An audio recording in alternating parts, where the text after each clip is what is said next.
कळंबोलीतील ज्योतिर्लिंग jewellers संचालक महादेव नारायण चव्हाण यांच्या विरोधात सुमारे 30 लाख रुपयांच्या फसवणुकीची तक्रार दाखल करण्यात आली आहे। तक्रारदाराच्या म्हणण्यानुसार जुन्या सोन्याच्या दागिन्यांच्या बदल्यात नवीन दागिने देण्याचे आमिष दाखवून 19 तोळे सोन्याचे दागिने तसेच बँक व्यवहाराद्वारे 13 लाख रुपये स्वीकारण्यात आले आहेत। मात्र वारंवार पाठपुरावा करूनही ना नवीन दागिने देण्यात आले ना रक्कम परत करण्यात आल्याचा आरोप करण्यात आलाय। तक्रारीनुसार आज देतो उद्या देतो अशी कारणे देत वेळकाढूपणा करण्यात आलाय।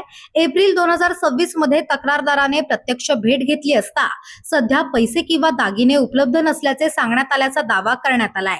तसेच इतर काही ग्राहकांकडूनही रोख रक्कम, सोन्याचे दागिने आणि सोन्याची कॉइन्स स्वीकारून त्यांचीही फसवणूक झाल्याचा आरोप तक्रारीत करण्यात आलाय।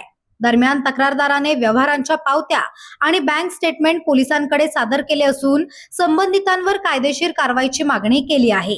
या प्रकरणातील सर्व आरोप तक्रारदाराच्या पोलीस तक्रारीवर आधारित असून त्याची सत्यता तपास आणि न्यायालयीन प्रक्रियेनंतरच स्पष्ट होणार आहे।